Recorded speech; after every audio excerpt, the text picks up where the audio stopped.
আসসালামু আলাইকুম। Nahid Swiss cooking রুমে স্বাগতম। এই সুন্দর হালিম মিক্সের রেসিপিটি দেওয়ার আগে আপনাদের সাথে আমি শেয়ার করব কি করে হালিম মিক্স তৈরি করতে হয় এবং মশলা মিক্সটা তৈরি করতে হয় আর কিভাবে সংরক্ষণ করতে হয়। দারুণ এই মজার এই হালিমটি, এই রেডি মিক্স ডাল মিক্সটা যদি আপনি বাড়িতেই তৈরি করতে পারেন তবে এর পুষ্টিগুণ, সুস্বাদু খাবার আর সে সাথে ভেজাল মুক্ত খাবার আপনি পেতে পারেন নিঃসন্দেহে। আর এটা করার জন্য যা যা যা দরকার তার সবটাই আমি আজকে আপনাদের সামনে উপস্থাপন করব, যাতে করে খুব ফ্রেশ একটা রেডি মিক্স ডাল এর মশলা দুটোই তৈরি করে সংরক্ষণ করতে পারেন এবং যে কোনো সময় যে কোনো প্রয়োজনে নিজে ঘরে পারফেক্ট একটা হালিম তৈরি করে নিতে পারেন কোনো ঝামেলা ছাড়াই। খুব সহজে, খুব সাধারণ উপকরণ দিয়ে, হাতের কাছে থাকা মশলা দিয়ে আমরা আজকে তৈরি করব এই হালিম মিক্সের ডাল মিক্স এবং মশলা মিক্স, যেটাকে আমরা বলে থাকি রেডি মিক্স, যেটা আমরা প্যাকেট সহ কিনতে পারি দোকান থেকে। আজকে থেকে আর কিনতে হবে না যদি এইভাবে তৈরি করে নিতে পারেন। আসুন দেখা যাক এটা কিভাবে তৈরি করে নিই। আর এই ডাল মিক্স তৈরি করতে আর মশলা মিক্স তৈরি করতে প্রথমে আমরা ডাল মিক্সের জন্য নিয়ে নেব একটা বাটি, আর তাতে নিয়ে নেব 1/4 কাপ পোলাওয়ের চাল। পোলাওয়ের চালটা অবশ্যই সুঘ্রাণযুক্ত হলে ভালো হবে। বাটিটা একটু উল্টে নিয়েছি দেখার সুবিধার জন্য। এরপর দিয়ে দেবো ছোলার ডাল 1/4 কাপ, এরপর দিয়ে দেবো মুগ ডাল 1/4 কাপ, এরপরে দিয়ে দেবো মসুর ডাল 1/4 কাপ, তারপরে দিয়ে দেবো মাসকলাইয়ের ডাল বা কলাইয়ের ডাল 1/4 কাপ। এইগুলো সব শুকনো উপকরণ। এগুলো ফ্রিজে থাকলে আগে থেকে নামিয়ে এটা ঠান্ডা নষ্ট করে নেবেন। আমারটা ফ্রিজে ছিল, ঠান্ডা নষ্ট করে নিয়েছি। এবার এগুলো একটা ঝাঁঝরিতে খুব ভালো করে দিয়ে এর গায়ের ময়লাগুলো খুব ভালোভাবে ফেলে দিয়ে নেব। খুব ভালো করে চেড়ে নেব যাতে এর মধ্যে ধুলাবালি থাকলে সেগুলো পড়ে যায়।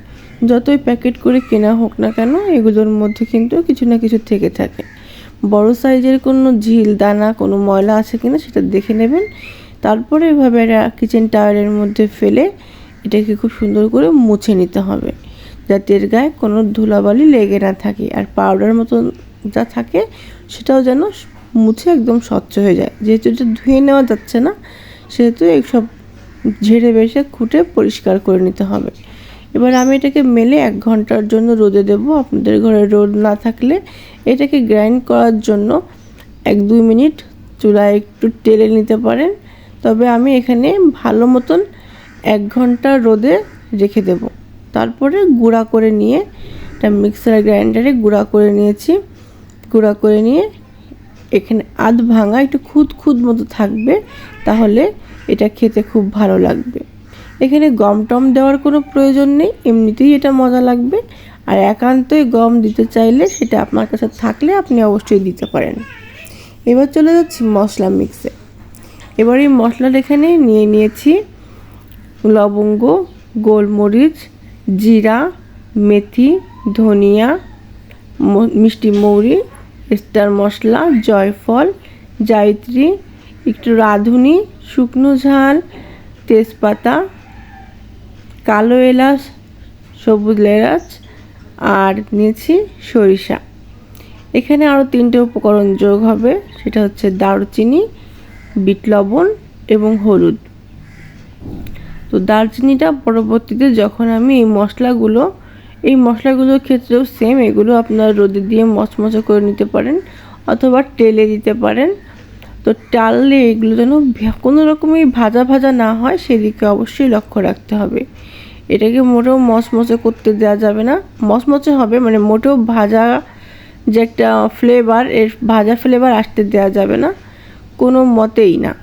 আর এই মশলাটা ব্যবহার করে আপনারা শাহি হালিম যেটা বলে শাহি হালিম রান্না করতে পারবেন।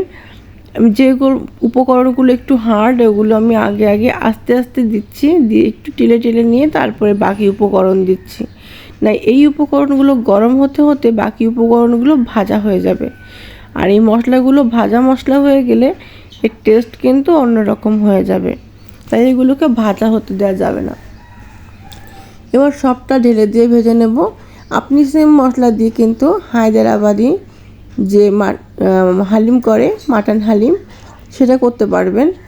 আর এই মশলাটার সাহায্যে mutton haleem, beef haleem, chicken haleem সবই কিন্তু করা যায়। চাইলে এর মধ্যে রান্নার মধ্যে, এর ভিতরে না, রান্নার ভিতরে আপনি চুই ঝাল রসুনও ইউজ করতে পারেন, সেটা একদমই আপনার ইচ্ছা। তবে এই মশলাটা এভাবে তৈরি করে আপনি সংরক্ষণ করতে পারেন, পরিমাণে আরও বেশি করতে পারেন। তবে বেশি করলে হবে কি 6 মাসের মধ্যে অথবা 3 মাসের মধ্যে সেটাকে ব্যবহার করে ফেলা। তো মশলাগুলো হয়ে গেল। এই মশলাগুলো আমি এয়ারটাইট কন্টেইনারে রেখে দেব। আর আগে যে ডাল মিক্স, ওটাও আমি একটা এয়ারটাইট কন্টেইনারে রেখে দেব। অনেকগুলো মশলা। তো এই ছিল আমার আজকের হালিমের মশলা মিক্স আর ডাল মিক্স রেসিপি। আজকের মতো এই পর্যন্তই। দেখা হবে পরবর্তীতে এই হালিম মিক্স রান্নার রেসিপি নিয়ে। সেই পর্যন্ত ভালো থাকবেন। আল্লাহ হাফিজ।